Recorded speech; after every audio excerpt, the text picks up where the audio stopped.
ஓய்வு நாள் பள்ளி பாடங்களை நாம் படிக்க வந்திருக்கிறோம்.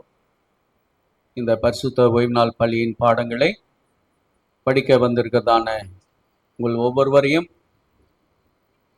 இந்த பரிசுத்தமான ஓய்வு நாள் வாழ்த்துதலோடு கூட உங்களை வரவேற்று கொள்கிறோம். நாம் இந்த மார்க்கு எழுதின சுவிசேஷத்திலிருந்து 12ஆம் வார 10ஆம் வார ஓய்வு நாள் பள்ளியும் 12வது அதிகாரத்தில் கடைசி பகுதிகளையும் 13வது அதிகாரத்திலே இருக்கிற முழு பாடங்களையும் முழு பகுதியும் நாம் இந்த நாளிலே படிக்க இருக்கிறோம். நாம் இந்த ஓய்வு நாள் பள்ளி போவதற்கு முன்பாக நாம் ஜெபித்துவிட்டு நாம் பாடங்களை படிப்போம். பரிசுத்தமுள்ள கர்த்தாவே, இந்த பரிசுத்தமான ஓய்வு நாளுக்காக மீண்டுமாக உம்முடைய சமூகத்திலே வருகிற ராஜாவே, ஆண்டவரே, நாங்கள் புரிந்து கொள்ள முடியாத அளவுக்கு சாமி இந்த பாடங்கள் கருகளாயிருந்தாலும் தேவ ஆவியானவர் எங்களுக்கு இந்த பாடங்களை உணர்த்தி கொடுக்கும்படியாகவும் நீங்கள் பேச வேண்டியதை ஆவியானவர் உங்களுக்கு உணர்த்துவார் என்ற வேத வசனங்களுக்கு இணங்க நாங்கள் படிக்கிற இந்த பாடத்தில் ஆண்டவரே இந்த பிரசன்னம் இருந்து நாங்கள் படிக்கும்போது கூட ஆவியானவர் இந்த பாடங்களை எங்களுக்கு உணர்த்தி இதில் தெரியாத அநேக காரியங்கள் இருந்தாலும் நாங்கள் புரிந்து கொள்ள நீங்கள் எங்களுக்கு உதவி செய்யும்படியாக ஜெபிக்கிறோம். கலந்து கொள்கிற ஒவ்வொருவரையும் நீங்கள் ஆசீர்வதியும். இந்த பாடங்கள் அவருடைய இருதயத்தை தொடும்படியாகவும் இருதயத்திலே இந்த பாடங்கள் ஆண்டவரே சாமி வாசம் செய்து அதை கிரியை செய்யும்படியாக ஜெபிக்கிறோம். ராஜா, இந்த நாமம் மாத்திரமே இந்த பரிசுத்த ஓய்வு நாள் பள்ளியின் முழுவதும் எங்களுக்கு நடத்தி கொடுக்கும்படியாக இயேசுவின் வழியாக ஜெபிக்கிறேன் பிதாவே, ஆமென். மார்க்கு எழுதின சுவிசேஷத்திலிருந்து நாம் 9 வாரமாக பாடங்களை படித்து வந்திருக்கிறோம். சென்ற வாரத்திலே இந்த 12ஆம் அதிகாரத்துல பாடங்களை படித்து வந்தோம். இன்றைக்கு கூட இந்த 12ஆம் அதிகாரத்துல 40வது வசனத்திலிருந்து முடிவு வரைக்கும் 13ஆம் அதிகாரத்திலே 1ஆம் வசனத்திலிருந்து முடிவு வசனம் வரைக்கும் நாம் இந்த பாடங்களை படிக்க இருக்கிறோம். இந்த 12ஆம் அதிகாரத்திலே இறுதியிலே ஒரு சம்பவம் நடைபெறுகிறது. அந்த சம்பவத்திலே ஒரு விதவை பெண், அதை குறித்து இந்த 12ஆம் அதிகாரத்தின் முடிவிலே பேசப்பட்டு இருக்கிறது. அதன் பிறகு 13ஆம் அதிகாரத்திலே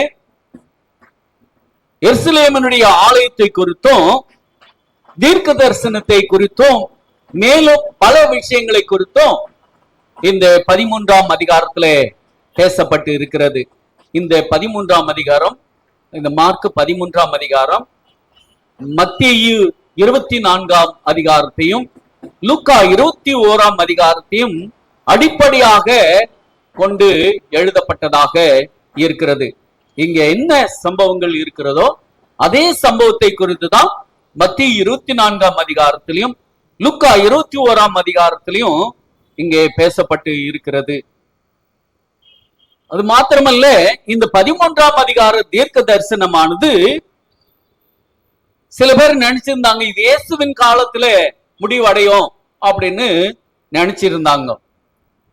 ஆனால் இந்த தீர்க்க தரிசனமானது இயேசுவின் காலத்தில் இல்ல, அது இன்னும் அநேக நாள் சென்ற பிறகு இந்த தீர்க்க தரிசனமானது இது நிறைவேறும் என்பதை குறித்து தெளிவாக பேசப்பட்டு இருக்கிறது. ஆனால் சீசர்களோ என்ன நினைச்சிருந்தாங்கன்னு சொன்னா, இது இப்பவே இயேசுவின் காலத்திலே இந்த சம்பவங்கள் எல்லாம் நடைபெறும் என்று நினைச்சிருந்தாங்க. ஆனால் இயேசுனுடைய போதனைகள் அப்படி கிடையாது. சீசர்கள் கேள்வி கேட்ட போது அந்த சீசர்கள் இயேசு கிறிஸ்து சீசர்களுக்கு பதில் சொன்னார். அந்த பதிலை அவர்கள் தவறாக புரிந்து கொண்டதுதான் மிகவும் ஆச்சரியமாக இருக்கிறது. இதில் இந்த பாடத்திலே எதிர்கால நிகழ்வுகளையும், அதாவது வரவிருக்கிற சோதனைகளுக்கு ஆயத்தமாக இருக்க வேண்டும் என்பது இங்க இருக்க வேண்டும் என்பதற்காக இந்த பாடம் நமக்கு கொடுக்கப்பட்டு இருக்கிறது. இந்த நாளிலும் கூட இந்த 12ஆம் அதிகாரத்திலே கடைசி பாகங்களிலே நாம் வாசிப்போம். அதாவது விதவைகளின் வீடுகளை பட்சித்து பார்வைக்கு நீண்ட ஜபம் பண்ணுகிற போதகர் குறித்து எச்சரிக்கையாயிருங்கள், அவர்கள் அதிக ஆக்கினை அடைவார்கள் என்றார் இயேசு கிறிஸ்து. அதுக்கப்புறமா இயேசு எங்க உட்கார்ந்தாருன்னு சொன்னா காணிக்கை பெட்டி பக்கத்துல அவர் உட்கார்ந்தார். எருசலேம் ஆலயம் மிகவும் பிரம்மாண்டமான ஆலயம். இந்த ஆலயமானது அந்த நகரத்துக்கே மிகவும் அழகூட்டக்கூடியதாக இருந்தது. அதனுடைய கட்டுமானங்கள் எல்லாம் அவ்வளவு மிகவும் நேர்த்தியாக இருந்தது. அந்த எருசலேமினுடைய ஆலயம் கட்டுவதற்கான கல் அதில் பயன்படுத்தப்பட்டு இருக்கிறது. அது ஆயிரக்கணக்கான கிலோ எடை கொண்டதாக இருந்தது. கிறிஸ்துவுக்கு முன்பாக கிமு 20 மகா ஏரோது ராஜா இந்த ஆலயத்தை மறுசீரமைத்ததாக சொல்லப்பட்டு இருக்கிறது. அதை விரிவுபடுத்தினார். ஆனால் அந்த கட்டுமானங்கள் தொடர்ந்து அந்த ஆலயம் எப்படியெல்லாம் அலங்கரிக்கப்பட வேண்டும் என்று அவங்க புதிதாக என்ன நினைச்சாங்களோ, அதாவது இந்த ஆலயம் கிமு 20 முதல் கிபி 60 வரை தொடர்ந்து அந்த கட்டுமானங்கள் நடைபெற்றுகின்றன. அது எப்படியெல்லாம் அந்த எருசலேம் ஆலயத்தை அழகுபடுத்த வேண்டும் அப்படின்னு நினைச்சு அதை அழகுபடுத்தினார்கள். இந்த ஆலயத்துல தான் இயேசு கிறிஸ்து போறார். அந்த எருசலேம் ஆலயத்துக்கு போறாரு. அந்த ஆலயத்துல அவர் போயிட்டு எல்லாரும் காணிக்கை போட்டாங்க. எல்லாரும் காணிக்கை போடுகிறதை அவர் கவனித்தார். அங்க போயிட்டு அவர் உட்கார்ந்தார். அந்த காணிக்கை பெட்டியில யார் யார் என்னென்ன காணிக்கைகளை அவர்கள் செலுத்துகிறார்கள் என்று ஆண்டவர் பார்த்து கொண்டிருந்தார். அப்போ எல்லாரும் அந்த காணிக்கை பெட்டியில போடுறாங்க. ஆனால் ஒரு விதவை 2 காசை காணிக்கையாக போட்டாள். 2 காசு. இப்போ ஒரு டினாரிஸ் என்னப்படும் அந்த ரோம பணத்துக்கு டினாரிஸ் என்றப்படும். அந்த பணத்தில் 32 ஒரு பகுதி தான் அவ போட்டா. 2 காசு 32 பணத்துல 2 பணத்தை போட்டார். அந்த 2 பணம் அப்படின்னு சொன்னா இப்ப எல்லாம் நம்ம ஒரு நாளைக்கு குறைந்தது ஒரு 500 ரூபாய் சம்பாதிக்கிறோம். குறைந்தது ஒரு 500 ரூபாய் சம்பாதிக்கிறாங்க ஒரு நாளைக்கு. அப்படின்னு சொன்னால் ஒரு நாளைக்கு எவ்வளவு கூலியோ அவ்வளவு கூலியும் எடுத்துன்னு போயிட்டு காணிக்கை பெட்டியிலே போட்டார். அப்போ 2 பணம் தான் ஒரு நாளைக்கு அந்த தேசத்திலே கொடுக்கப்படுகிற கூலி. தான் பெற்றுக்கொண்ட அந்த கூலிய அந்த பெட்டியிலே போட்டு விட்டார். அதாவது ஒரு நாள் சம்பளத்தை அந்த பெட்டியிலே போட்டு விட்டார். அந்த பெட்டியிலே போட்ட அந்த 2 காசு இயேசுனுடைய உள்ளத்தை தொட்டது. இயேசு அந்த உள்ளத்தை அறிந்திருந்தார். ஏன்னு சொன்னால் அங்க இருக்கிறவங்க எல்லாம் தனக்கு இருக்கிறதுல வச்சு போட்டாங்க. தனக்கு 1000 ரூபாய் இருக்குன்னு சொன்னா அதுல என்ன பண்ணாங்க, ஒரு 100 ரூபாய் காணிக்கையா போட்டாங்க. மீதியாய் வைத்திருந்ததுல கொஞ்சம் போட்டாங்க. ஆனால் இந்த ஏழை விதவை பெண்ணு என்ன போட்டாங்கன்னு சொன்னா, தனக்கு உள்ளதெல்லாம் அவள் தன் வறுமையிலிருந்து கொடுத்தாள் என்று இயேசு சொன்னார். ஒரு நாள் சம்பாத்தியம், அந்த ஒரு நாள் சம்பாதித்த வச்சுதான் அந்த விதவை பெண் சாப்பிடணும். இப்போ ஆண்டவர் சொல்றாரு, இவங்க விதவை, அப்போ கணவன் இல்லாதவங்க. கணவன் இல்லாத பிள்ளைகள் இருக்கிறாங்களோ இல்லையோ அப்படி சொல்லப்படவில்லை. கணவன் இல்லாத அந்த பெண்மணி அன்றைக்கு ஒரு நாள் உழைத்த அந்த சம்பாத்தியத்தை கொண்டு வந்து அருவருப்பை குறித்து தானியேல் தீர்க்கதரிசி சொல்லி இருக்கிறானே, வாசிக்கிறவன் சிந்திக்க கடவன், அது நிற்கத்தக்க இடத்திலே நீங்கள் அதை நிற்க காணும் போது யூதேயாவில் இருக்கிறவர்கள் மலைகளுக்கு ஓடி போவார்கள், வீட்டின் மேல் இருக்கிறவர்கள் தன் வீட்டில் இறங்காமலும் தன் வீட்டில் எதையாகிலும் எடுத்துக்கொள்ளாமலும் உள்ளே போகாமலும் இருக்க கடவன். வயலில் இருக்கிறவன் தன் வஸ்திரத்தை எடுப்பதற்காக பின்னிட்டு திரும்பாதிருப்பான கடவன். அந்நாட்களில் குறித்து இன்னொரு காரியத்தை சொல்றார். இதையெல்லாம் சொல்லிட்டு உங்களை ஆலோசனை சங்கத்துக்கு முன்பாக நிறுத்துவாங்க, நான் தான் கிறிஸ்து என்று பல இடங்களில சொல்லுவாங்க. நீங்க அதை நம்பாதீங்க. பூமி அதிர்ச்சிகள், கொள்ளை நோய்கள், ராஜ்யத்துக்கு விரோதமாக ராஜ்யம், இதெல்லாம் எழும்போம், ஆனால் முடிவு உடனே வராது அப்படின்னு ஆண்டவராகிய இயேசு கிறிஸ்து சொல்றாரு. அடுத்த கட்டமாக இந்த பாழாக்குகிற அருவருப்பை குறித்து தானியேல் தீர்க்கதரிசி சொல்லி இருக்கிற காரியங்களை அவர்களுக்கு கொடுக்கிறார். வாசிக்கிறவன் நீங்க வாசித்தால் அதை சிந்திங்க அப்படின்னு சொல்றார். இந்த பாழாக்குற அருவருப்பை குறித்து தானியேல் அதிகாரத்துல 4 இடத்துல பேசப்பட்டு இருக்கிறது. தானியேல் 8:13 பாழ்கடிப்பு உண்டாகும் அப்படின்னு சொல்றாரு. அருவருப்பான சேட்டைகளுடனே பாழாக்குகிறவன் வந்து இறங்குவான் அப்படின்னு 9:27 பேசப்பட்டு இருக்கிறது. 11:31 பாழ்கழிக்கும் அருவருப்பு அங்கே வைப்பார்கள் என்று சொல்லப்பட்டு இருக்கிறது. 12:11 பாழாக்குகிற அருவருப்பு ஸ்தாபிக்கப்படும் காலம் வரும் அப்படின்னு இங்கே தானியேல் சொல்லப்பட்டு இருக்கிறது. தானியேல் 9:26 இங்க என்ன சொல்லப்பட்டு இருக்குன்னு சொன்னால், அந்த 62 வாரங்களுக்கு பின்பு மேசியா சங்கரிக்கப்படுவார், ஆனாலும் தமக்காக அல்ல, நகரத்தையும் பரிசுத்த ஸ்தலத்தையும் வரப்போகிற பிரபுவின் ஜனங்கள் அழித்து போடுவார்கள். அதன் முடிவு ஜலப்பிரவாகம் போல இருக்கும்.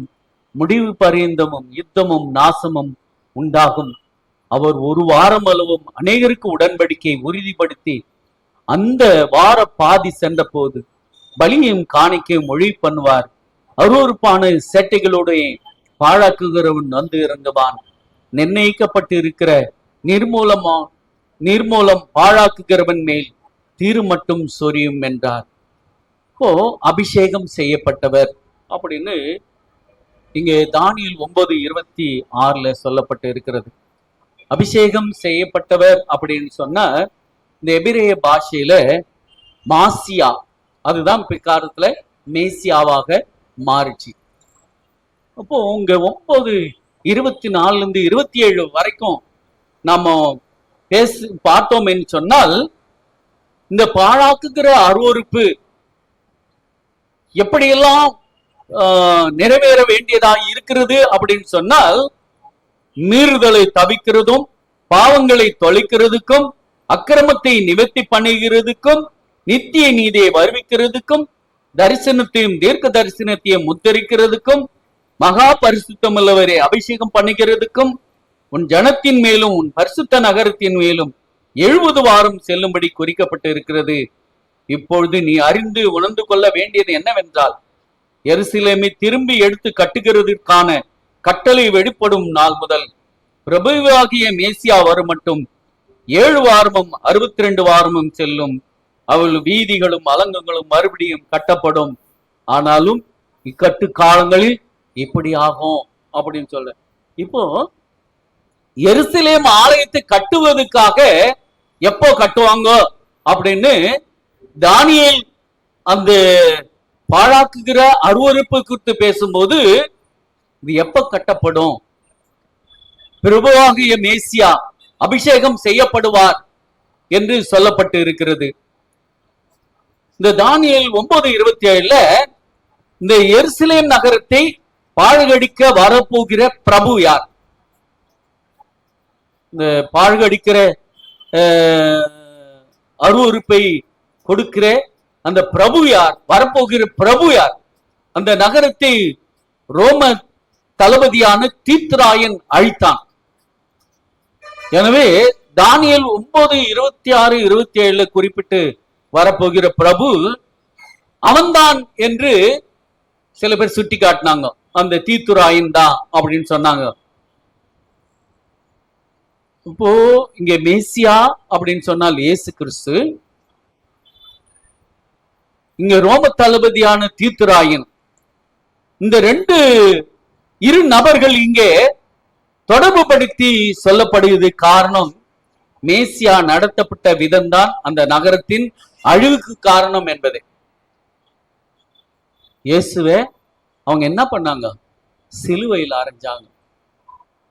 சிலுவையில் அறைந்து அவர் நடத்தப்பட்ட காரணம், இவர் ஆண்டவர் என்று மேசியா அப்படின்னு சொல்லும் போது மேசியா என்பதை அவர்கள் ஏற்றுக்கொள்ளவில்லை. அந்த காரணத்தினால்தான் அந்த நகரத்துக்கு அழிவு ஏற்பட்டது. தானியேல் புத்தகத்தை குறிப்பிட்டு இயேசு சொல்லுகிற இந்த பாழாக்குகிற அருவருப்பு எதை குறிக்கிறது சொன்னால், அறிஞர்கள் பலர் கிமு 2ஆம் நூற்றாண்டில் அந்தியோகஸ் எபினேஸ் என்பவர் இந்த தேவாலயத்தை தீட்டுப்படுத்தினான். இந்த அருவருப்பு அவனைதான் அந்தியோகஸ் எபினேஸை பத்தி சொல்லப்பட்டு இருக்கிறது. இந்த அருவருப்பானவன் அவன் தான் அப்படின்னு சொல்றாங்க அறிஞர்கள். ஆனால் அது தவறு. பாழாக்குகிற அருவருப்பானது தம்முடைய காலத்துக்கு பிறகு அது நிகழ்கிறதாக இயேசு சொல்றார். எனக்கு பிறகுதான் அது நிகழும், இயேசுவின் காலத்துல இது நடைபெறாது அப்படின்னு சொல்லிட்டார்.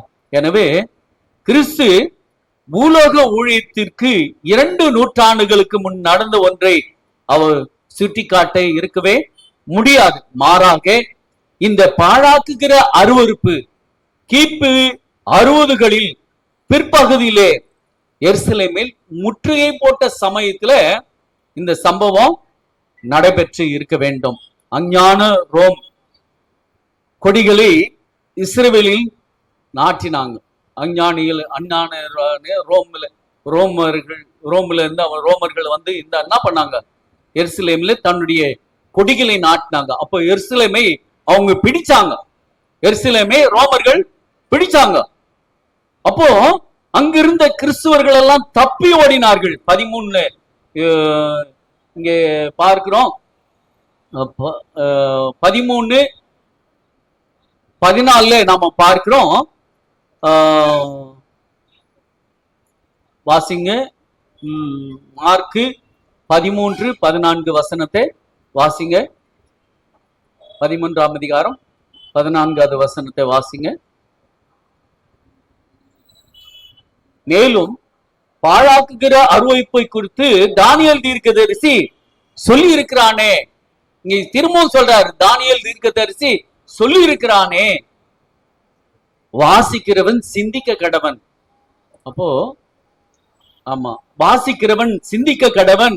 அது நிற்கத்தக்க இடத்திலே நீங்கள் அதை நிற்க காணும் போது யூதேயாவில் இருக்கிறவர்கள் மலைகளுக்கு ஓடி போக கடவர்கள்.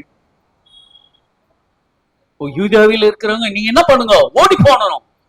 எருசலேமை முற்றுகையிடும் போது கிறிஸ்தவர்கள் யாரும் அங்க இருக்கக்கூடாது. அதுதான் ஆண்டவர் சொல்றாரு. அவங்க அந்த எருசலேமை முற்றுகை போடும் போது நீங்க யாரும் அங்க எருசலேமில் இல்லாது இருக்கக்கூடாது. ஏன்னு சொன்னால் அது ரோமையை முற்று போட்ட பிறகு அங்க இருக்கிற யூதர்கள் எல்லாம் அழிந்து போவார்கள் என்று ஏற்கனவே சம்பவத்தின் மூலமாக இயேசு கிறிஸ்து சொல்றார். அந்த பாழாக்குகிற அருவருப்பு அவன் வந்து அந்த நகரத்தை முற்றுகை போடுவான். அப்பொழுது நீங்க என்ன பண்ணுங்க? நீங்க வெளியே தப்பித்து ஓடுங்கள் அப்படின்னு சொல்றாரு. அப்படியே கிறிஸ்துவர்கள் நிறைய பேர் தப்பினார்கள். தப்பி எங்க போனாங்க? போயிட்டு மலைகளிலும் காடுகளிலும் அவங்க தன்னுடைய வாழ்க்கையை ஆரம்பித்தார்கள். மேலும் இந்த உபத்திரத்தை குறித்து இந்த 13:19 சொல்லப்பட்டு இருக்கிறது. ஆண்டவரே கேளும்,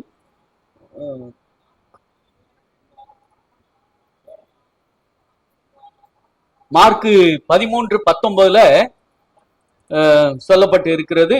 இங்க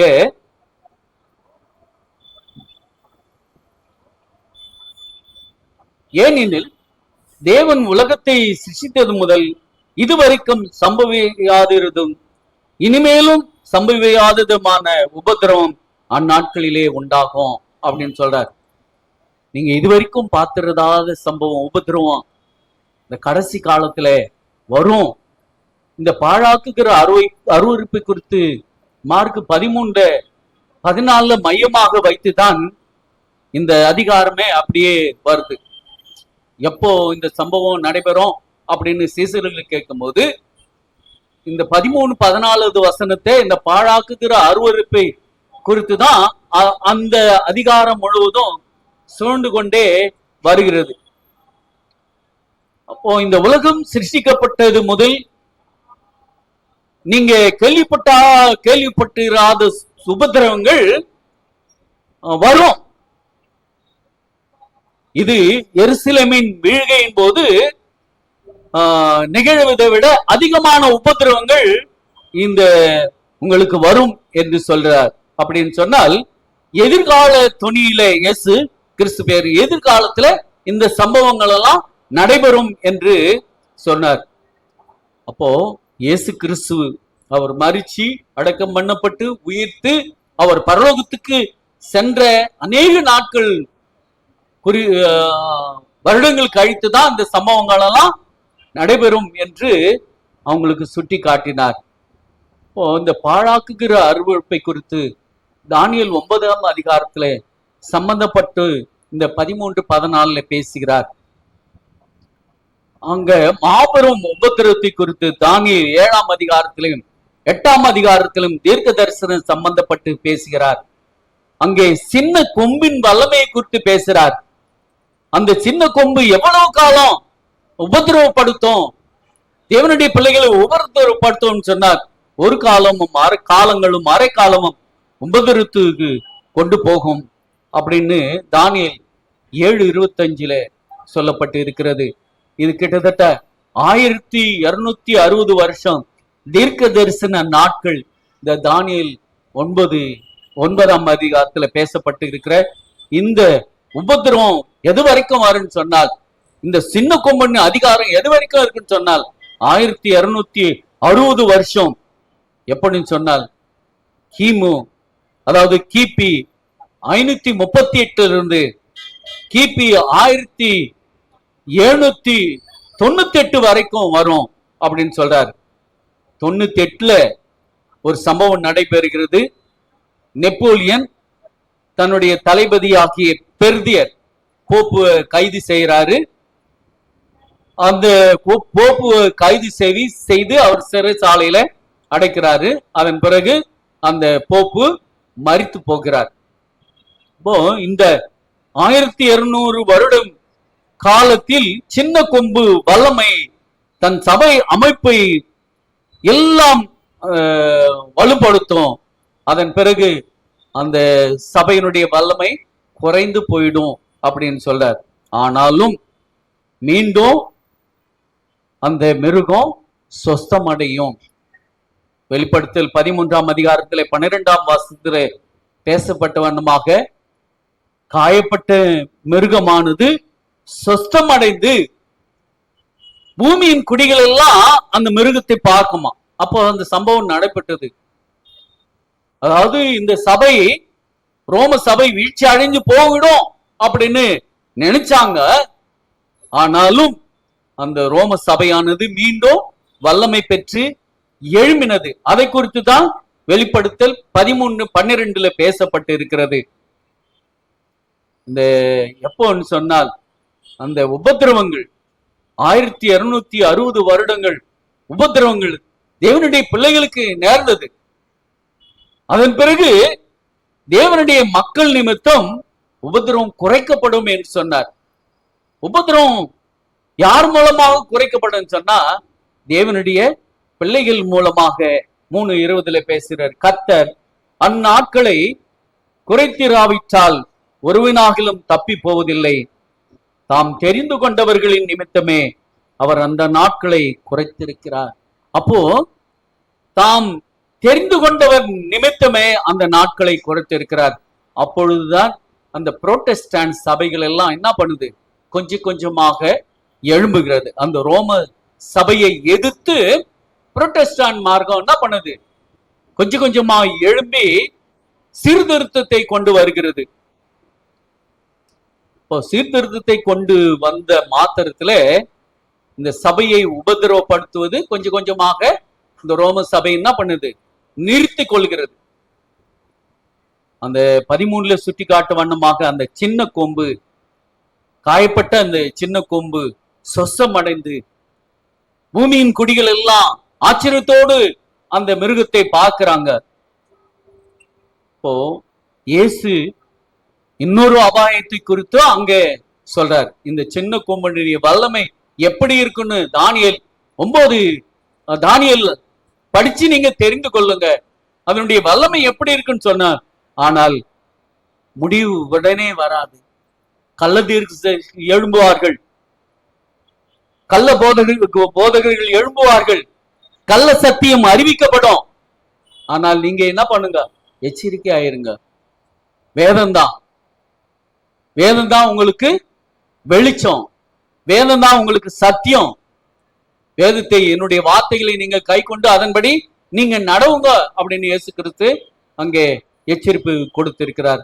அப்போ இந்த சீசர்களுக்கு, கேட்ட அந்த 4 சீசர்களுக்கும் இந்த சம்பவம் உடனே வராது. இந்த சம்பவத்தை குறித்து பூமி அதிர்ச்சிகள், கொள்ளை நோய்கள் இதெல்லாம் வரும். ராஜ்யத்துக்கு விரோதமா ராஜ்யம் எழும்போம்.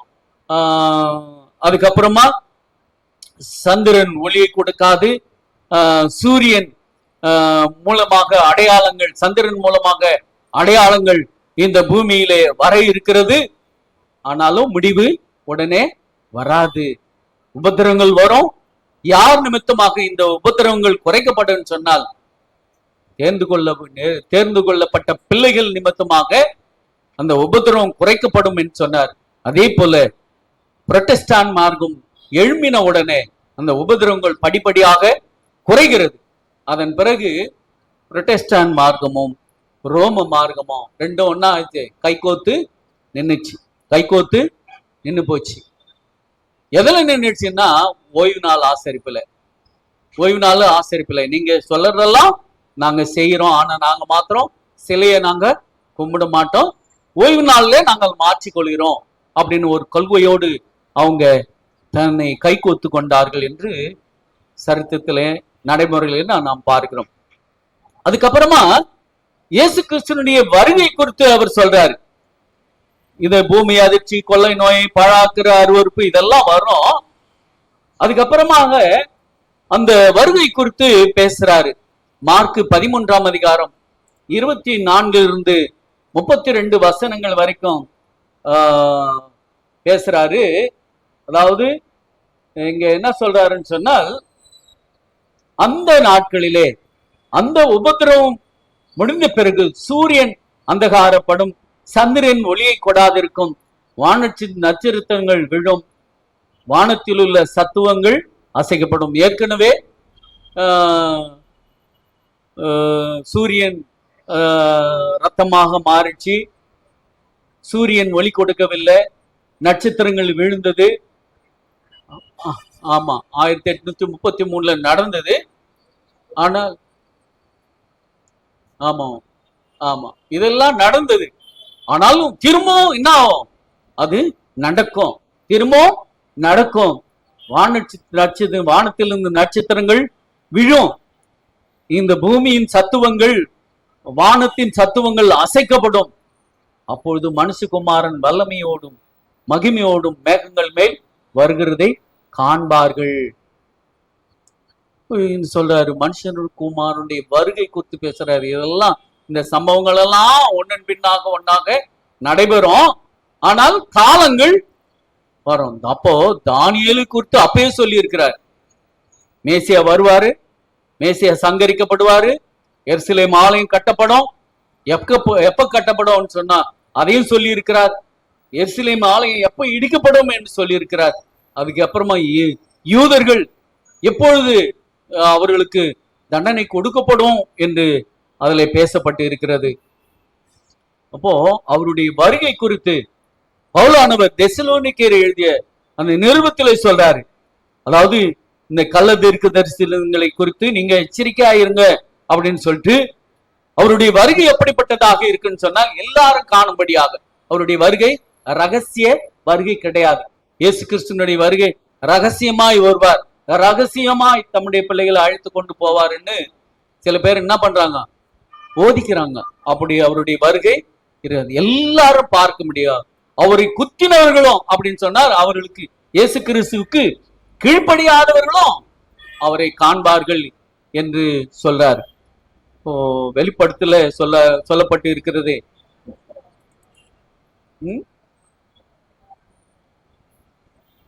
ரகசியமா ஆண்டவர் வரமாட்டாரு.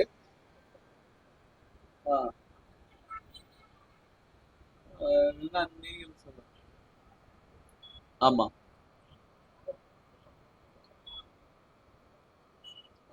ஆமா போகல. ஆமா, காணும் சொல்ல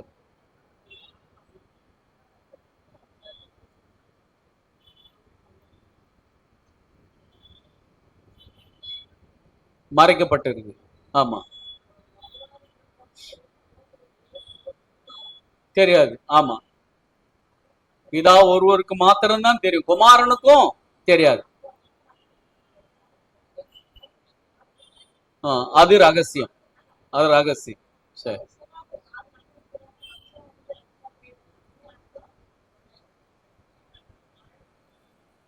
அதான் அவர் எப்பொழுது வருவார் என்று அது ஒரு ரகசியம். ஆனால் அந்த வரும்போது அது ரகசியம் கிடையாது.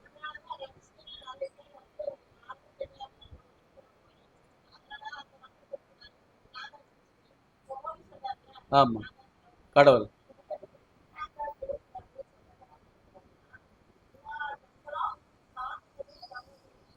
வருவார். ஆமா, அதை குறித்து பவுலாரும் பேசியிருக்கிறார். காண்பார்கள். கொரிந்தியர்ல பவுல் 15ஆம் அதிகாரத்திலும் உயிர்த்தெழுதலை குறித்து பேசுறாரு. எல்லாரும் கிறிஸ்து உயிர்த்தெழுதும் போது நீங்க பார்த்தீங்கல்ல, அவர் பரலோகத்துக்கு சென்றது பார்த்தீங்கல்ல, எப்படி போனாரோ அப்படியே மீண்டும் வருவார். நீங்க பாப்பீங்க, அந்நிய கண்கள் இல்ல, உங்க சொந்த கண்களினால சரீரத்தோடு அவர் வருவார். ஆமா, ஆவியார் வரல, சரீரத்தோடு. ஆமா, அதனாலதான் நம்முடைய திருச்சபையானது அவர் வருகைக்காக காத்திருக்கிற ஒரு திருச்சபை. 7 நாள் வந்து திருச்சபைன்னா ஆண்டவருடைய வருகைக்காக காத்திருக்கிற மாரநாதா அப்படின்னு ஒரு திருச்சபை நாம் பார்த்து. இப்போ இந்த சந்ததி அப்படின்னு சொல்றாரு, மார்க்கு 13:30 சொல்றாரு, இவைகள் எல்லாம் சம்பவிக்கும் முன்னே இந்த சந்ததி ஒழிந்து போகாது என்று மெய்யாகவே உங்களுக்கு சொல்லுகிறேன். எந்த சந்ததி? அப்ப இருக்கிற சந்ததி. அப்ப இருக்கிற சந்ததி குறித்து அவர் பேசினாரா? அந்த நாள், அந்த நாழிகை அப்படின்னு சொல்றார். அந்த நாள், அந்த நாழிகை என்று இயேசு குறிப்பிட்டு சொல்றார். இந்த வார்த்தைகள் அங்க இருக்கிற சீசர்களுக்கும் மிகவும் குழப்பமாக இருந்தது. அப்போ இந்த சந்ததி நம்ம செத்துட்டு பிறகு வருவாரோ, அந்த நாள்ல அவர் வருவாரோ, இல்ல இந்த நாழிகளே வருவாரோ என்ற ஒரு குழப்பம் ஏற்பட்டு இருக்கிறது. ஏனென்று சொன்னால், அந்த சந்ததியாய் இருக்கும்போது இயேசு இவற்றை சொன்னாரே, அவர்கள் மரித்து பல தலைமுறைகள் கடந்து விட்டன. ஆனால் இந்த வசனங்கள் கற்பித்த அர்த்தங்கள் பல உள்ளது. சந்ததி என்பது ஒரு குறிப்பிட்ட இனத்தாரை, இங்கே யூதரை குறிப்பதாக சிலர் சொல்லுகிறார்கள். சந்ததினா அவங்க குறிப்பிட்ட சந்ததி, யூதர்களை குறித்து பேசுறான்னு சொல்றாங்க. அதாவது கிறிஸ்துவின் வருகைக்கு முன் யூத ஜனம் ஒழுந்து போவதில்லை என்பது அவங்களுடைய கருத்தாக இருந்தது. வேறு சிலர் எல்லா அடையாளங்களும் நிறைவேறுவதை காண்கின்ற ஒரு சந்ததியார் இருப்பார்கள் அப்படின்னு நினைச்சிருந்தாங்க. ஆனால் கிறிஸ்து வருகைக்கு முன் அவர்கள் அழிவதில்லை என்றார். அப்போ கிறிஸ்து வருகைக்கு முன்பாக அவங்களெல்லாம் அழிவதில்லைன்னு சொன்னால் அவர் பின்னொரு சந்ததியை குறித்து சொல்லுவதை இங்க பார்க்கிறோம். இந்த என்ற வார்த்தை அந்த நாளையும் அந்த நாழிகையும் என்பதில் அந்த என்ற வார்த்தையும் இங்கே பயன்படுத்தப்பட்டு இருக்கிறது. மார்க்கு 13 இந்த என்ற வார்த்தைக்கு, அதாவது எருசலேம் அழிவை பற்றி சொல்லும் போது அதிகமாக வருகிறது. அந்த அதிகாரத்தின் பின்பகுதியில அந்த என்னும் வார்த்தை வருகிறது. எனவே இந்த சந்ததி என்று பெரும்பாலும் மார்க்கு 13 விவரிப்பது போல எருசலேமின் அழிவை கண்ட முதல் நூற்றாண்டின் சந்ததியை குறிப்பிடுகிறது. ஆனால் மார்க்கு 13:32 இயேசு 2ஆம் வருகை பற்றி பேசுகிறது. இது முதலாம் நூற்றாண்டிலிருந்து பல நூற்றாண்டுகள் கழித்து நிகழப்போகிற ஒரு சம்பவத்தை குறித்து இங்கே 13:38 பேசுவதாக இருக்கிறது. அப்போ முதலாம் நூற்றாண்டில் பல நூற்றாண்டுகள் கழித்து நிகழவிருக்கும் சம்பவத்தை தான் அந்த என்ற ஒரு வார்த்தை இயேசு பயன்படுத்துகிறார். அந்த நாளையும் அந்த நாழிகையும் அப்படின்னு சொன்னா இயேசு கிறிஸ்து மரித்து பல நூற்றாண்டுகள் கழித்து தான் இந்த சம்பவங்கள் எல்லாம் நடைபெறும் அப்படின்னு சொல்லப்பட்டு இருக்கிறது. ஆகவே இயேசு கிறிஸ்து வருகை சமீபம். இயேசு கிறிஸ்து வருகை சமீபம். அவர் வருவார். அதுக்காக என்ன பண்ணணும்? காத்து இருக்கணும். எஜமான் வரும்போது வீழ்த்தி இருக்கிறவர்களாக காணப்படுகிற ஊழியக்காரனே பாக்கியவான் என்று லூக்கா 12:37 சொல்லப்பட்டு இருக்கிறது. அந்த 10 கன்னிகைகளில 5 கன்னிகைகள் காத்திருந்தாங்க, எண்ணெயோடு காத்திருந்தாங்க. அப்போ அவங்க மாத்திரம்தான் எங்க போனாங்க? இயேசு கிறிஸ்துவோடு கூட. ஆமா, 10 பேரும் காத்திருந்தாங்க. வெளியில போயிட்டாங்க. 5 பேர் எல்லாரும் வெளியில போயிட்டாங்க, அலட்சியமா இருந்தாங்க.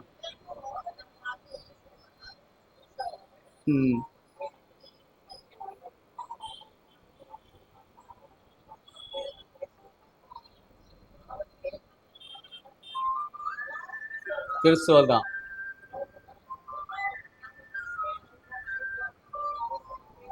தெரியும்.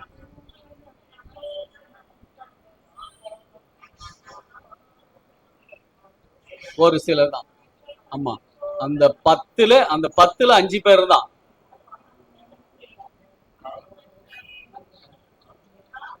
தெரியும். ஆமா.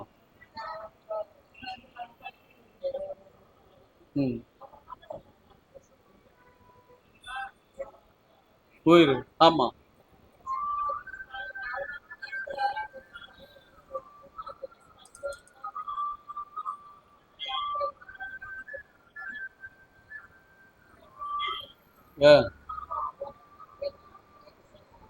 சரி. ஆமா,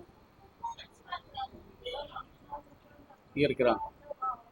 நான் ஆயத்தமா இருக்கணும் அப்படின்னு சொன்னா வெறுமனே ஆயத்தமா இருக்க கூடாது. வெறுமனே ஆயத்தமா இருக்கிற ஆயத்தமாகி காத்து கொண்டு இருக்கணும். அவர் வருவார் வருவார் என்ற நம்பிக்கையோடு நாம இருக்கணும்.